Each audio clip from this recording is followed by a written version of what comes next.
one, fight. 안녕하세요. 박종원의 경제한방입니다.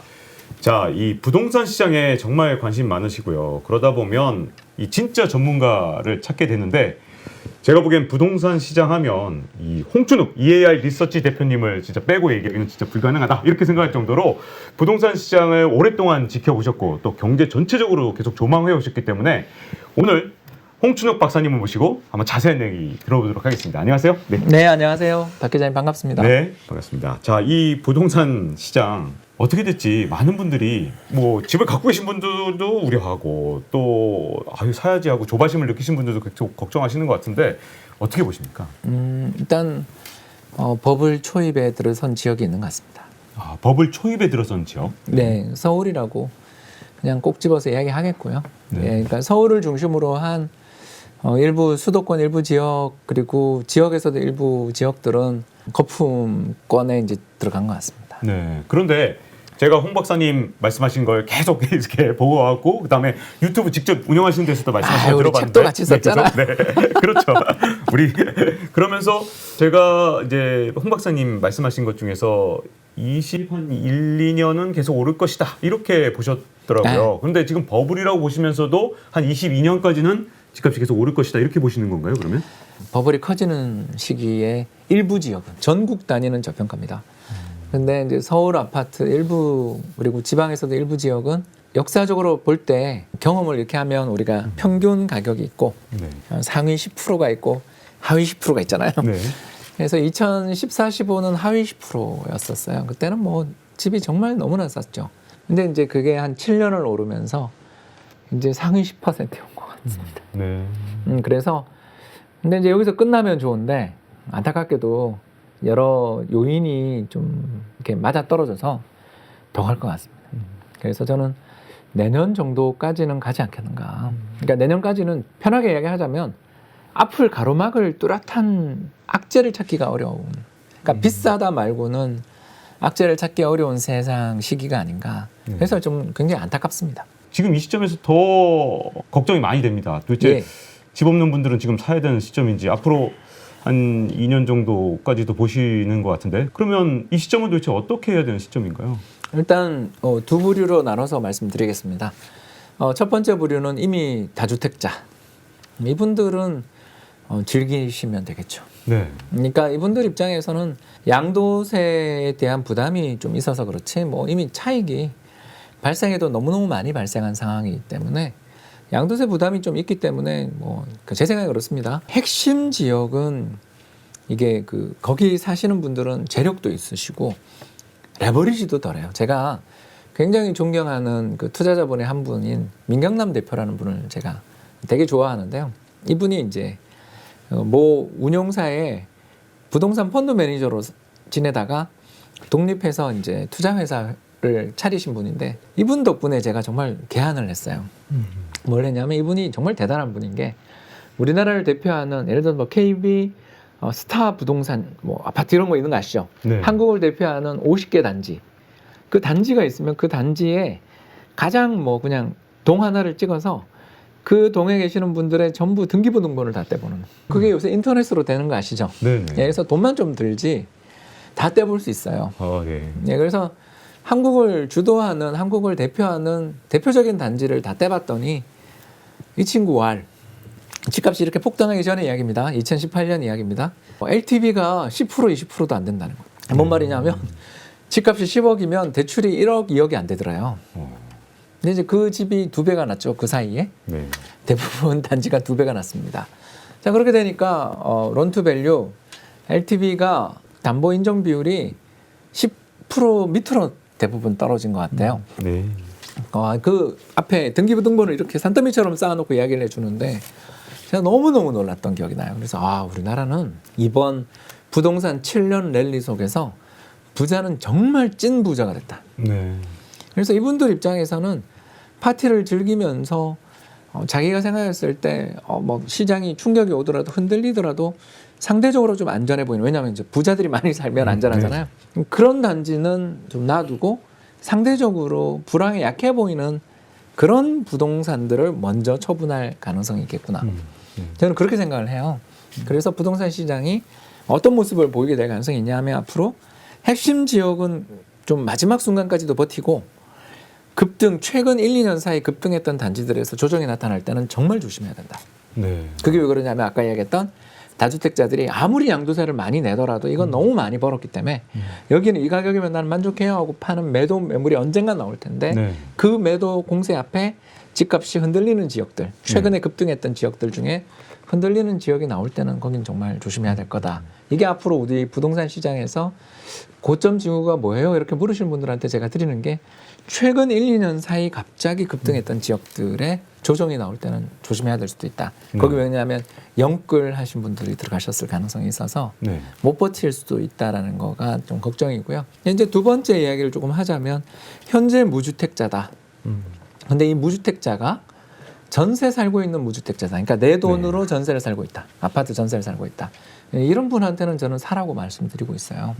많이 오른 건 분명히 사실이고 거품 영역에 진입한 건 사실이지만 그래도 사세요라고 제가 말합니다. 왜 그러냐 하면 앞으로 1, 2년 동안 전세가 더 오를 것 같다. 이게 제가 지금 부동산 시장이 거품 초입인데 라고 말하면서도 더 오를 거라고 이야기하고 특히 주변 지역이 상당히 위험하게 오를 거다라고 이야기하는 이유가 여기 있거든요. 그러니까 무슨 말이냐면 예를 들어 제가 서울 평균입니다. 그냥 서울 평균 아파트 전세가 5억이에요 지금. 네. 자 근데 얼마 전에 4억이었잖아요. 4억 후반에서 5억 후반으로 왔어요. 그러니까 1년 사이 1억이 올랐어요 전세가. 자 그러면 올해는 어떻게 될 거냐. 올해 좀 걱정이 많이 되는 게 지난해 코로나 때문에 이사 못했거든요. 집도 안 보여줬는데 무슨. 그래서 올해는 이주 수요가 굉장히 많아요. 사람들의 자연스러운 이주 수요가 많은데 그게 이제 2, 3월에 집중적으로 나오려면 지금부터 전세를 구해야 되는데 이 전세가 공급은 적은데 전세 수요는 이제 마찰적 수요가 있어요. 그 때문에 전세가 오를 텐데 물론 뭐 2년 계약갱신 청구해서 2년 더 버티면 좋은데 앞으로 1년 지나는 동안 전세 가격 올라가는 걸 보면서 고통스러움이 말도 못할 것이다. 네. 한 1, 2년이 문제겠군요. 예, 그래서 전세. 차라리 이 실수요자니까 제가 얘기하는 건 실수요자니까 이번에 전세 만기 돌아오시거나 또 전세를 미리 빼겠다 그러면 집주인이 얼마나 좋아합니까? 그렇잖아요. 전세값이 계속. 네. 그래서 빼서 네. 그냥 집을 전세를 끼고 갖고 계시는 집주인들한테 가서 사겠다. 네. 라고 하면 집주인들 입장에서는 상당히 이 상황에서는 서로가 맞아떨어지는 선택이 될 수 있다라는 거고요. 그리고 한 2년 정도는 집값이 계속 오를 가능성이 저는 아까 이야기했던 전세가 밀어올리기 때문에 전세가 밀어올리는 과정에서 집값이 더 오를 여지가 있기 때문에 솔직히 편하게 이야기했습니다. 고점은 안 잡으실 것 같다. 더 오를 테니까. 그리고 오른 다음에 예를 들어 미래에 그건 아무도 모르지만 2023년, 24년에 빠지기 시작한다 하더라도 자기가 샀던 가격보다 한참 오른 수준에서 조정이면 고통스럽지 않고 참을 수 있어요. 네. 그리고 장기 투자가 가능합니다. 정말 시장이라는 게 그렇더라고요. 그 쫓기고 쫓겨 패닉 바잉하고 나면 시장에 조정이 오면 버티질 못해요. 그렇죠. 정말 막판에 사버리면. 예. 근데 실수요자가 이건 이미 아까 제가 전제를 단 게 전세를 자기 돈으로 그러니까 여러분의 도움을 받긴 했지만 아무튼 대출이 그렇게 많지 않은 상태에서 전세 사시는 분들은 현재 우리 정부가 규제하고 있는 LTV 40% 규제를 받아도 살 수 있거든요. 네. 왜냐하면 전세 가격이 워낙 올랐기 때문에. 네. 그러니까 이런 점들을 생각해 보신다면 이게 그렇게 레버리지도 심하지 않은 채 살 수 있는 주택들이 있어요. 예, 그렇기 때문에 이런 주택들은 사두는 것은 저는 뭐 나쁜 선택은 아니다. 이렇게 말씀을 드리는데 이제 문제가 되는 게 전세도 자기 돈이 아니고 또 심지어 반전세나 월세를 살고 계시는 분이 집을 사겠다라면 결국에는 갭 투자 말고는 없거든요. 네. 자, 그런데 이제 이 갭 투자가 문제가 되는 게 실거주 요건이 굉장히 강화됐어요. 그래서 2년 실거주를 해야만 팔 때 양도세 문제가 덜합니다. 물론 뭐 9억 넘어가면 또 세금 문제가 다르지만 그거는 우리 지금 이야기의 대상은 아닌 것 같고요. 편하게 말씀을 드리자면 어떤 분이 그러시더라고요. 제가 정말 어디 강의에서 질문을 받은 내용을 그대로 하자면 박사님 말씀대로 2023년에 시장에 조정 가능성이 좀 있다고 이야기하시면 지금 사서 2년 뒤에 팔면 되잖아요. 그러시더라고요. 그래서 제가 그랬죠. 예, 그럼 실거주를 하실 수 있냐고. 돈이 없는데. 네. 돈이 없는데 실거주가 안 되거든요. 그렇죠. 안 되죠. 대부분 투자 대상은 갭을 안 예, 되지 그러니까 않습니까? 레버리지를 이렇게 갭을 살 수밖에 없거든요. 네. 이금융권이나 마이너스 통장을 만들어서 갭 투자하시겠다라는 건데 그 실거주 요건을 채우실 수 있느냐라는 거죠. 실거주 요건을 채우지 못한 상태에서 매도하시면 정말 정부 좋은 일만 세금을 많이 경우- 내셔야 되니까. 예, 그 정부 좋은 일만 시키는 경우가 되게 많다. 그리고 실제로 남는 게 없을 수도 있고 더 나가서 한 번만 삐끗하더라도 자금 조달 계획이나 이런 부분에서 한 번만 삐끗하더라도 문제가 생기는 경우를 우리는 정말 많이 조정 보잖아요. 오기 전에 팔 수 있겠지라고 믿었다가 못 팔면 그냥 한꺼번에 그냥 그게 언제 완전히 올지는 망쳐. 모르거든요. 네. 우리가 산으로 비유를 하자면 지금 한 7분 능선 와 있는 상황에서 7부 상당히 그래도 올라와 있네요. 예. 7분이면. 물론 이제 그 산 정상 앞두고 제일 가파르게 오릅니다. 네, 마지막에. 인정합니다. 네, 버블의 마지막은 인정합니다. 정말 화려한 불꽃이 예, 태운 예. 적은 여러 그렇기 번 때문에 봤죠. 저는 뭐 시장은 더 오를 거라고 생각은 합니다만 네. 그때 팔고 나올 수 있을 거라는 건 너무 자신에 대한 좀 자만 아니냐. 네. 그러니까 지금 7년을 오르는 동안도 못 샀는데 팔 땐 과연 팔 수 있는가? 팔 때는 어쨌든 그렇게 저희가? 신속하게 적기에 잘 파실 수 있는 그런 능력과 타이밍을 포착할 수 있는가에 대해서 잘 모른다라는 거죠 우리는. 근데 또 이제 한편에서 걱정은 뭐냐면 최근에 부동산 투자에 성공했다고 이렇게 강연하시거나 이게 아니면 뭐 출연하시는 분들 보면 다 보면 경력이 한 7년 이렇게 안쪽으로 짧은 분들이에요. 그래서 그런 분들이 말씀하신 거 보면 마치 영원히 오를 것처럼 막 조바심을 내게 하고 FOMO, Fear of Missing Out. 당신만 지금 막 집 못 사서 큰일 났어. 이렇게 얘기하면서 이 주가뿐만 아니라 부동산까지도 지금 주기 없이 그냥 계속 오를 거라고 얘기하시는 분들이 많은데 사실 부동산은 장기간에 걸쳐서 보면 계속 이렇게 출렁거리면서 이렇게 올라왔잖아요. 그러니까 조정도 준비하고 걱정하고 대비해야 되는 게 아닐까요? 제가 그 역사 공부를 한 사람이잖아요. 네. 그래서 지난 100년 동안 선진국 부동산 가격을 조사를 한번 다 해본 적이 있었어요. 그러니까 1913년, 그러니까 세계 1차 대전 직후부터 2020년까지 부동산 가격의 역사적인 흐름을 조사해 보면 두 가지를 발견할 수 있는데 첫 번째가 부동산 시장이라는 게 언제나 올랐다라는 환상을 갖고는 안 돼요. 네. 부동산 시장은요 금리에 너무나 취약하기 때문에 금리가 오르고 특히 인플레가 발생하면 부동산은 지옥이 됩니다. 네. 아니 흔히들 착각하시는 게 인플레이션이 오면 부동산 가격이 더 오를 것이다라고 생각하시는데 사실은 그렇지 않죠. 예, 왜 그러냐면 부동산 보유에 따른 리스크가 커져요. 네. 그 인플레이션이 발생하게 될 때 가장 예민하게 오르는 게 채권 금리가 오르거든요. 그러니까 정부 정책 금리는 안 오르더라도 채권 금리가 급등하기 시작하면 우리의 그 은행들의 대출 금리는 전부 코픽스 대출은 다 시장 금리에 연동돼 있다라는 걸 잘 모르시는 분들이 좀 많으시더라고요.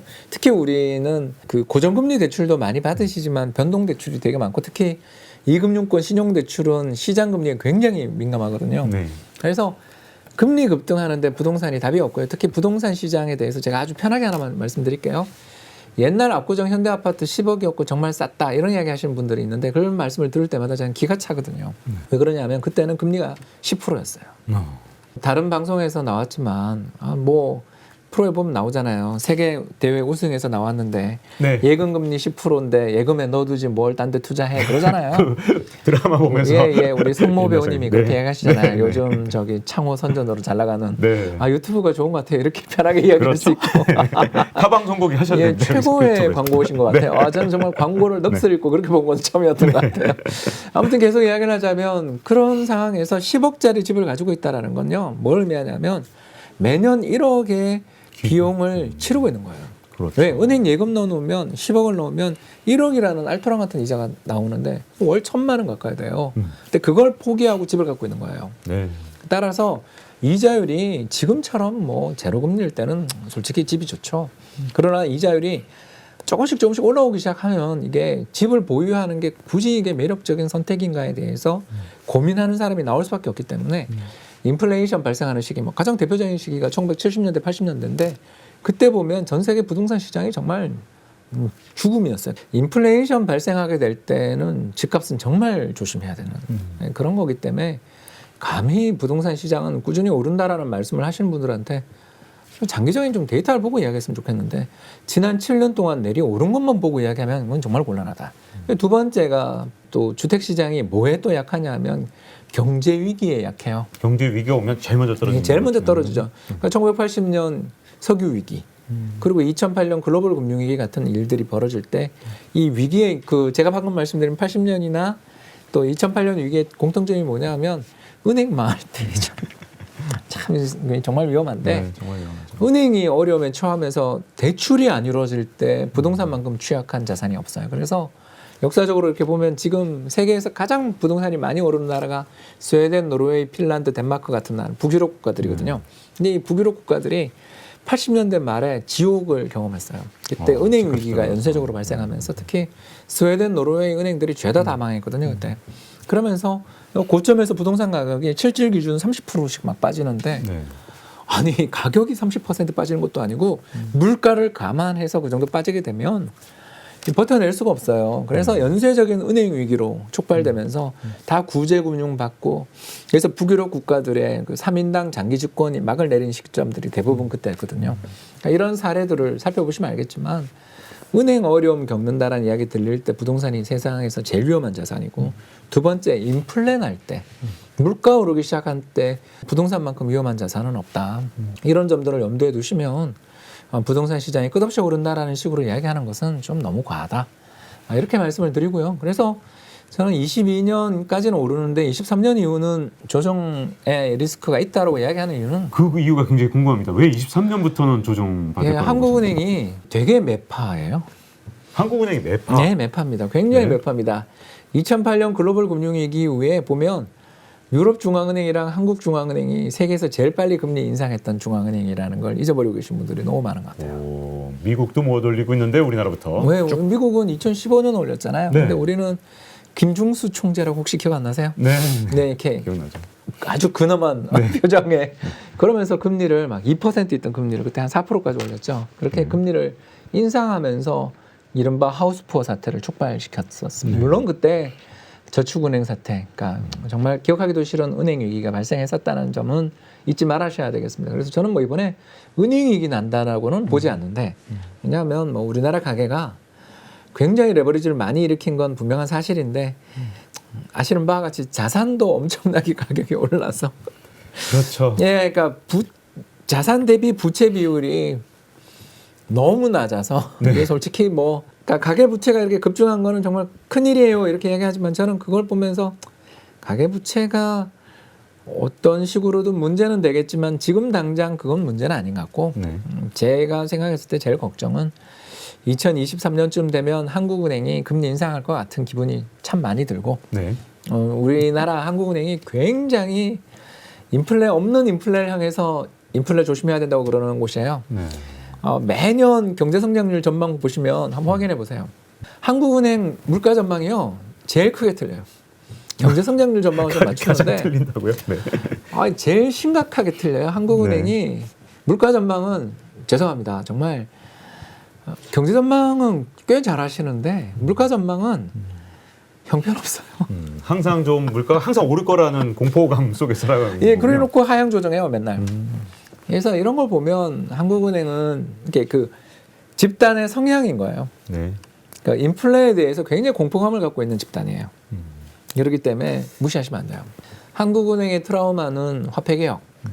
자, 1961년에 있었던 화폐개혁도 화폐개혁이었고요. 또 더 나가서 1980년 하이퍼 인플레를 어떻게 보면 한국은행이 전혀 좀 힘을 못 썼던 이런 거에 대한 반성이 있는 조직이고요. 네. 반대로 미 연준은 어떤 조직이냐면 1930년 대공황을 못 막았다는 거에 대해서 트라우마가 있는 조직이죠. 그래서 미 연준은 인플레는 좀 감내하려고 애를 쓰고 디플레 리스크에 예민하고요. 한국은행은 반대로 인플레에 굉장히 예민하고 디플레 리스크에 대해서는 좀 둔감하다라는 평을 받는. 네. 그래 한국은행의 특성을 일단 우리가 하나 알 필요가 있고 이제 두 번째가 뭐냐면 그 재건축 조합이나 이런 거 결성을 굉장히 서둘러 하고 있다는 거 아시죠? 네. 왜냐하면 정부가 이 일몰 시한이라든가 실거주 요건 이런 걸 되게 강화해가지고 네.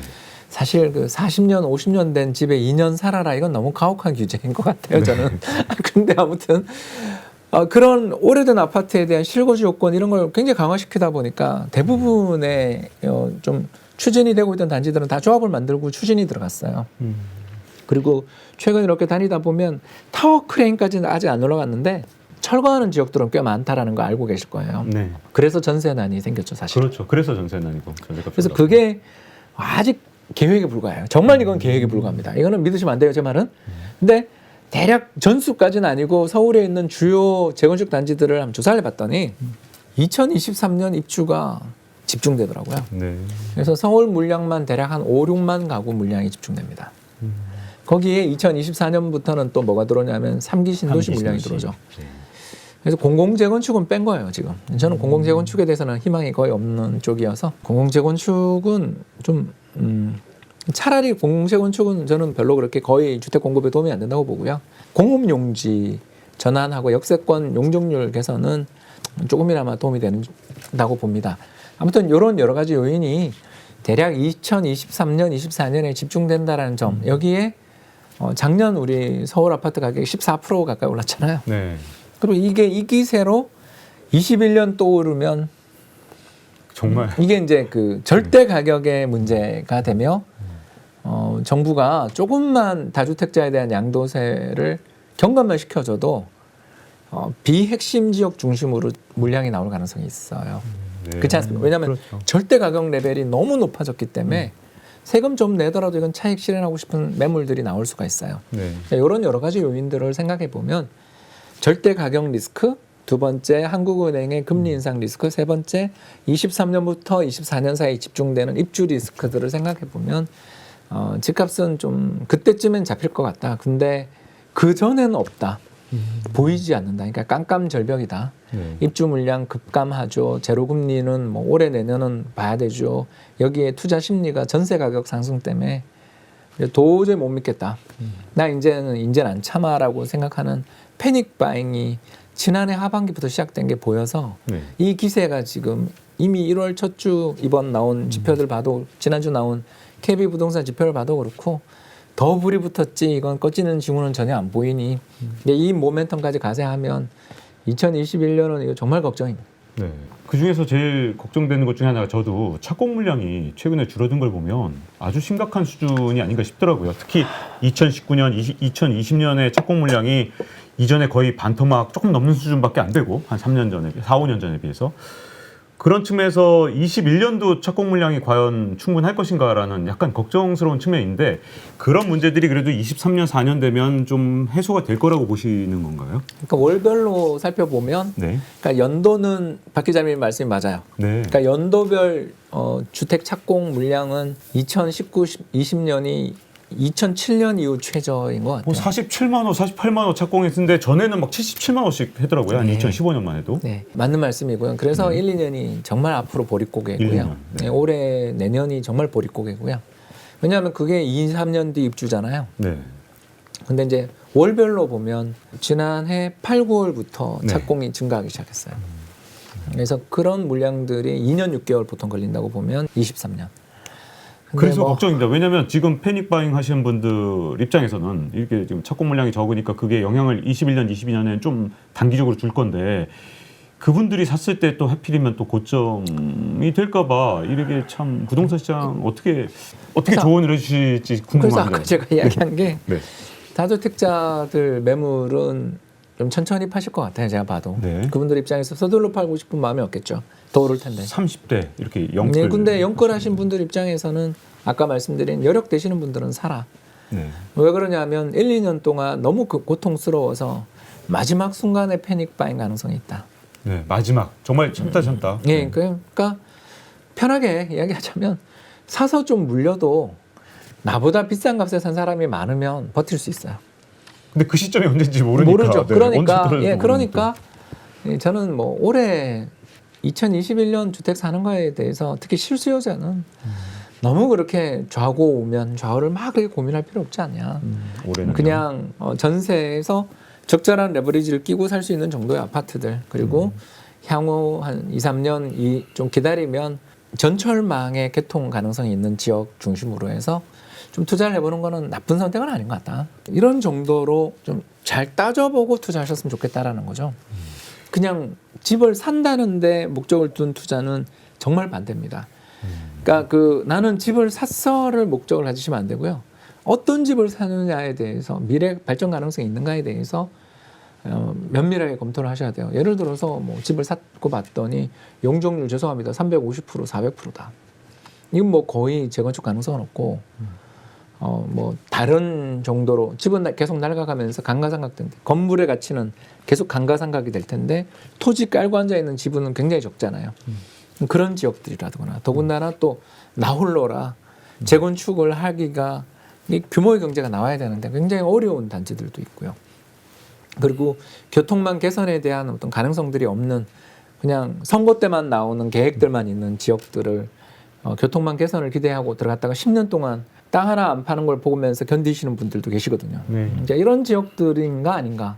저는 그래서 이미 공사가 진행되고 땅을 다 파서 이 개착 공사가 이루어져서 위에 덮여 있는 그리고 예정지대가 다 알고 있는 그런 지역에 투자하는 것도 정말 이게 언제 개통되느냐를 잘 알고 들어가야 될 정도로 신중할 필요가 있다라고 생각합니다. 자, 오늘 이렇게 부동산에 대해서 아주 심도 있는 말씀을 좀 나눠봤고요. 좋은 말씀 해주신 홍춘욱 이해열 대표님께 감사드립니다. 고맙습니다. 감사합니다. 네, 이제 경제한방 마칠 시간이고요. 잊지 말고 좋아요, 구독 꼭 눌러주십시오. 감사합니다. Round one, fight.